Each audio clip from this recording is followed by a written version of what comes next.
all the entries in the sixth column is T and F mix है, T and F mix है, ठीक है. So therefore the statement pattern is contingency. ठीक है, statement pattern क्या है? Contingency. ठीक है. So hope this is clear to all of you. फिर भी किसी को डाउट है तो आप पूछ सकते हो. पहले तो P आएगा, फिर क्या आएगा? Q आएगा. अब निगेशन किसका दिया है? तो निगेशन Q दिख रहा है कहीं पे, निगेशन P कहीं पे नहीं दिख रहा है, तो निगेशन Q ले लो. अब हमने P लिया, Q लिया, निगेशन Q ले लिया. अब हर एक स्टेटमेंट का एक एक कंबाइंड स्टेटमेंट लेते जाओ. तो यहाँ पे क्या लिखा है? P implies negation Q. पहले ये एक बेसिक स्टेटमेंट है, फिर उसका आपको निगेशन निकालना है. तो negation of P implies negation Q. Hope this is clear. पहले बेसिक लो, फिर उसका निगेशन लो. अब इक्विवेलेंट के राइट साइड में आते हैं. हमें क्या चाहिए? निगेशन ऑफ निगेशन Q चाहिए. वो भी एक स्टेटमेंट है, ठीक है ना. I need that also. तो निगेशन ऑफ निगेशन Q हमने नहीं लिया था, वो लेना पड़ेगा. अब क्या करना है? इसका पूरे का P के साथ एंड निकालना है, मतलब P and negation of negation Q. इसका जो भी कुछ आंसर आया होगा वो यहाँ पे होगा. फिर एक लास्ट में क्या निकालना है? P and Q. तो P और Q तो हमने लिया, ये पहले डायरेक्टली लिख दो P एंड Q. इतने हमने वैल्यूज लिखे हैं. अब देखो टेबल कंस्ट्रक्ट करते हैं.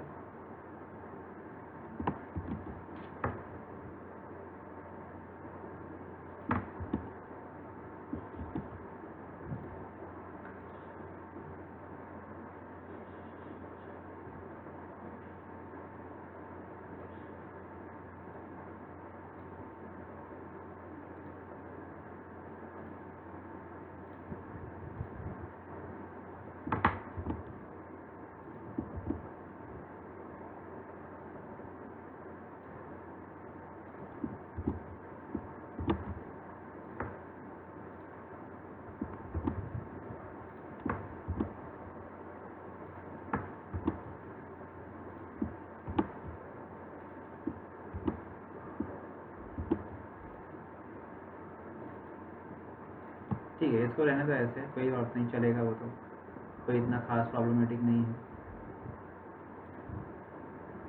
ओके, चलो ये कंस्ट्रक्ट कर देते हैं.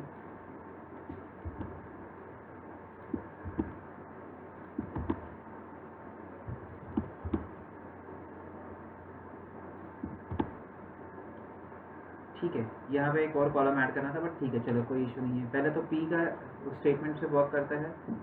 तो हमें पता है ये तो क्या आएगा? T T F F. Q क्या मिलता है? T F T F. और निगेशन Q क्या आएगा? Q का अपोजिट, तो F T F T. That is the value. P implies negation Q, मतलब P का हमें इम्प्लीकेशन निकालना है निगेशन Q के साथ. तो इम्प्लीकेशन में हमें पता है TF देखना होता है, तो TF पहला ही है, तो F हो गया. और कहीं पे है TF नहीं है, तो सब बाकी सब T लिख दो. इसका निगेशन निकाल दो, तो T F F F. तो negation of negation Q, negation Q है, उसका जब आप निगेशन निकालोगे तो ऑलवेज रिमेंबर, ये बहुत सिंपल है.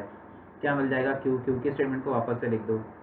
भले Q ही होता है, हाँ, बट याद रखना एग्जाम में लिखना है ये, ठीक है ना. भले वो Q ही होता है, क्योंकि सिंबल तो अलग हो गया है ना, ठीक है ना. वैल्यू सेम Q की जैसी ही होगी, वैल्यू में कोई चेंजेस नहीं हुआ. अब क्या करना है? P का इसके साथ एंड निकालना है. P इधर है और ये इधर है, इसका साथ एंड निकालेंगे. एंड में क्या देखना है? T. तो पहला T है, T आ गया.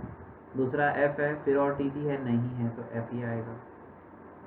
अब P एंड Q निकालना है, तो P एंड Q में पहला T है, लिख दो, बाकी सब F आता है. अब देखना है कि 1 2 3 4 5 6 7 8. इसमें से इम्पोर्टेंट वाली कॉलम्स कौन सी है? जो स्टेटमेंट में दी गई थी. तो स्टेटमेंट में एक ये कॉलम है,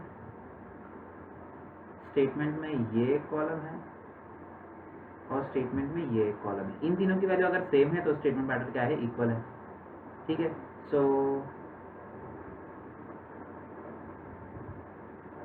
सिंस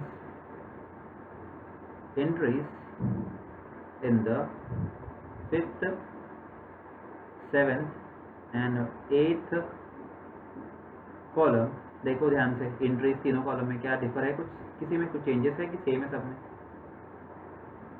सेम ही है ना, T F F F T F F F T F F F, ठीक है।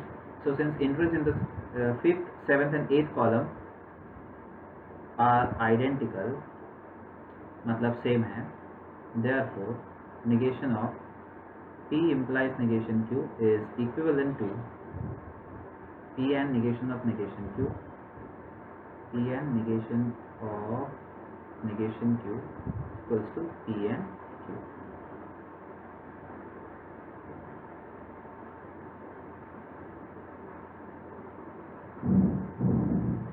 Okay, P of negation Q, ठीक है। सो हमें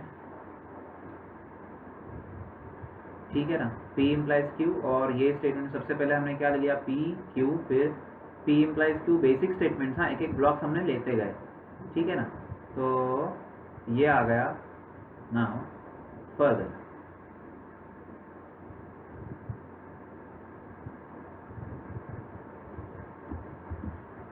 ठीक है। टेबल कंस्ट्रक्ट कर देते हैं,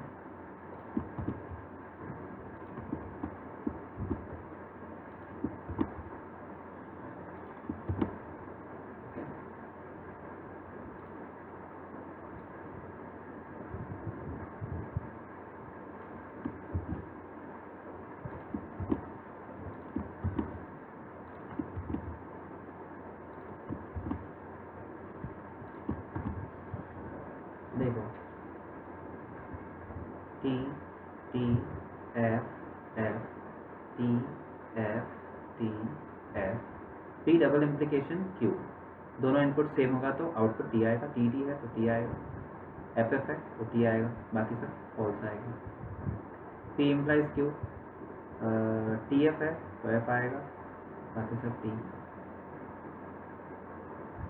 Q इम्प्लाइज P, Q से P पे जाना है तो T T T F T, T F third वाले में है तो यहाँ पे F आ गया, बाकी सब T लिख दो। इन दोनों का एंड लेना है हमें, एंड में दोनों इनपुट सेम होना चाहिए तो T T सेम है तो T आ गया, F F ये भी दोनों T T है तो T आ गया। 1 2 3 4 5 6। अब हमें कंपेयर किससे करना है, तो जो स्टेटमेंट में क्वेश्चन में दिया है वो कंपेयर कर दो। तो क्या क्या दिया है भाई, ये एक स्टेटमेंट है और ये एक स्टेटमेंट है, ठीक है ना। इन दोनों को कंपेयर करना है तो क्या आएगा, देखो दोनों का वैल्यू सेम ही आ रहा है, 3 और 6 का। Okay, since entries in the 3rd and 6th column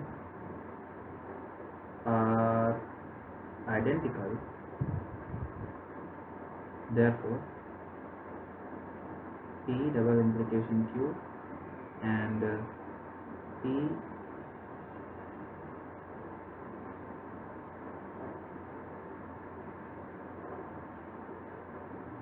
implies Q and Q implies P are equivalent. Okay, so hope this much is clear. देखो इसका डुअल क्या होगा, फर्स्ट वाले का dual P and Q and R, it's done. Second वाले का क्या होगा, नेगेशन को कुछ नहीं करना है, वह वैसे ही रहेगा, P and Q और bracket P and negation Q और नेगेशन R। हमने ना तो नेगेशन को टच किया है ना तो किसी स्टेटमेंट को टच किया है, हमने सिर्फ एंड और टी सी इन चार चीज़ को ही छूना है, बाकी किसी को टच करने की ज़रूरत नहीं है। ये क्या आएगा, देखो P and Q and R that is equivalent to P and Q and R। इसका आंसर क्या मिलेगा, नेगेशन P और Q equivalent to negation P and negation Q, that is the logic। Okay, और था हमने इसको एंड कर दिया, बस नेगेशन पे कुछ फर्क नहीं पड़ा, नेगेशन वैसे ही रहेगा, तो ये ध्यान रखना है, ठीक है। सबसे पहले वाले का क्या आएगा, देखो 13 is a prime number and India is a democratic country. 13 is prime number or India is a democratic country. इसका Krishna is very good or everybody likes her. So Krishna नहीं है, Karina है. Karina is very good and everybody likes her. और लिखा था मैंने and लिख दिया, बस इतना चेंजेस किया और कुछ चेंजेस नहीं किया. इसका आंसर क्या आएगा? Radha and Sushmita can not read Urdu. So Radha और Sushmita can not read Urdu. Last वाला का देख लेते हैं आंसर क्या है. A number is real number and the square of the number is non negative. Fourth वाले का आंसर सिंपल है. देखो, a number is real number और एंड लिखा था ना, और कर दो, the square of the number is non negative.